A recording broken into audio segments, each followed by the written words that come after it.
Desde 2008, en que se creó la unidad de investigación, hasta el 15 de agosto de este año, se reporta la desaparición de 587 migrantes de 16 países. La mayoría de ellos son originarios de Guatemala, con 280. En segundo lugar se encuentra Honduras con 178, le sigue El Salvador con 81 y Nicaragua con 20, entre otras nacionalidades. En el caso de nuestro país, se han reportado 135 mujeres y 145 hombres. De los 587 migrantes reportados como desaparecidos, 456 fueron localizados y en la actualidad están pendientes 131 personas. Asimismo, del total de desapariciones, 274 han sido de mujeres y 313 de hombres, pero se lamenta que de los que han sido encontrados sin vida, 3 son de origen guatemalteco. El tema migratorio es otro de los temas que siempre nos dará de qué hablar, licenciado Clavería, y acá estamos hablando ahora de desaparecidos en Chiapas. Más del 50% son migrantes guatemaltecos. La pregunta que le hago al iniciar este tema es, ante tanto peligro, ante tanta situación de riesgo, ante el crimen organizado, narcotráfico que opera en estos sectores, aún así, la gente se sigue endeudando para pagarle un coyote o un pollero para trasladarlos hacia Estados Unidos. La gente no toma en cuenta las estadísticas que van en incremento y que el riesgo cada vez es más fuerte. Yo creo que lo primero que tendríamos que revisar, Axel, sin lugar a dudas, es por qué se va la gente.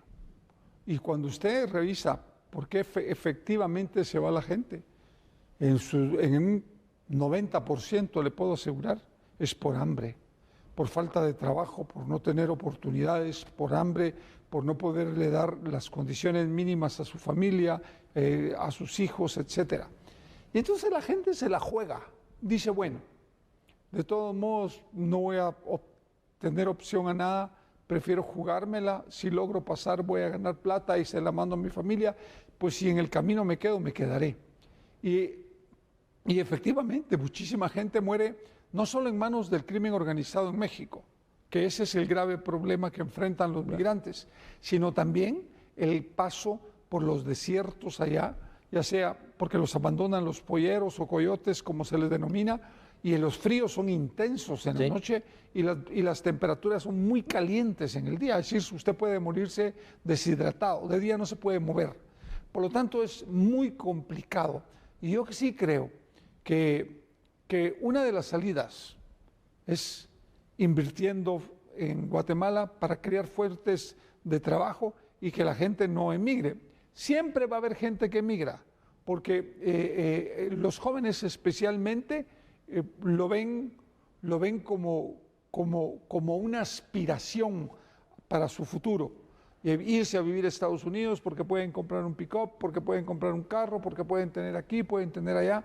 Y además, como les mandan fotografías, les mandan todo vía redes de cómo viven allá, la gente en realidad, especialmente jóvenes, van a hacer todo en lo que ellos estén por irse. Sí, definitivamente. Pero acá la Fiscalía de Migrantes maneja un número elevado de desaparecidos.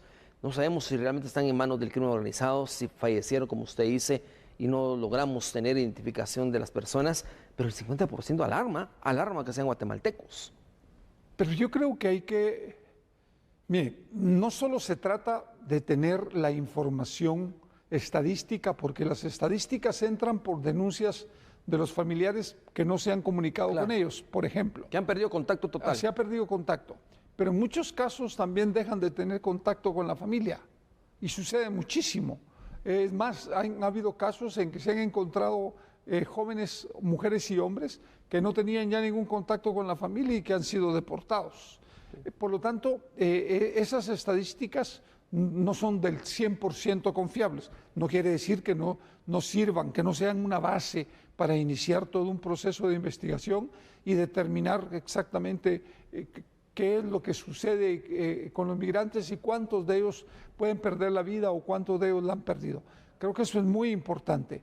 Y lo otro es que efectivamente las autoridades mexicanas ayuden para que no se trate mal al migrante en términos generales, porque los propios mexicanos sufren discriminación, malos tratos en Estados Unidos.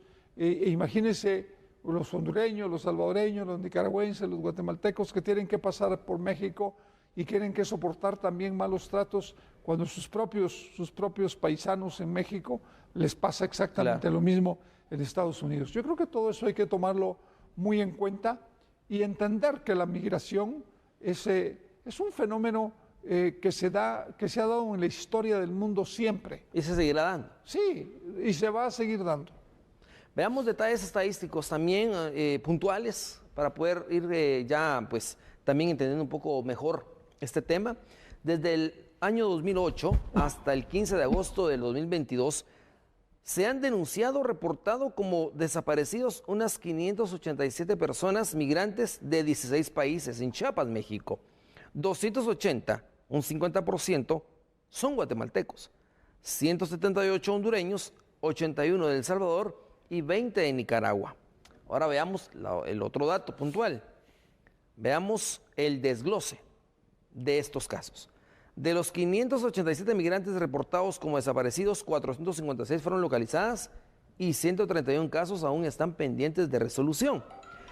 En total de desaparecidos son 274 mujeres y 313 hombres. Únicamente se han localizado a 3 migrantes sin vida de nacionalidad guatemalteca. Datos muy puntuales, ¿no, licenciado Clavería? Sí, sí. Por eso le digo, los datos sirven muchísimo y qué bueno, pero hay que operativizarlos. Es decir, hay que definir toda una estrategia en la que participen los cuerpos de seguridad, el Ministerio de Relaciones Exteriores, Ministerio Público, se formen una comisión y pueda trasladarse a México y hacer planteamientos serios de esta naturaleza para exigir que efectivamente las autoridades también allá tomen cartas en el asunto, porque no se trata de que solo nosotros lo estemos planteando en la televisión, Sí. Axel, no se trata solo de eso, se trata de que también se dé por parte del gobierno central algún tipo de apoyo, ayuda o para que efectivamente los migrantes puedan sentirse seguros cuando están viajando por territorio mexicano. Definitivamente. Y es que esto, pues, lejos de disminuir, puede incrementar en los próximos meses, ¿no, licenciado Clavería? Porque se viene el mes de septiembre, octubre y noviembre, cuando también la mayoría de migrantes empiezan a buscar llegar al tan anhelado sueño americano, porque vienen las épocas donde se necesita hacer inversión, gastos para la familia, la época navideña, mucha gente aprovecha estas fechas para viajar. Así es, yo creo que es muy importante que el gobierno central haga una comisión integrada por estas entes que yo le he planteado, porque tienen que sentarse a hablar con las autoridades mexicanas y exigirles que ayuden a los migrantes en términos generales, pero especialmente a los guatemaltecos, porque al final ellos también utilizan la mano de obra de nosotros en Chiapas. Sí. Para el levantamiento de las cosechas, ellos también necesitan de nuestra mano de obra. ¿La mano de obra? Sí, y nosotros se la proporcionamos. Bueno, definitivamente el tema es bastante pues amplio, lo estaremos analizando en otras ocasiones. Pasemos a otra información.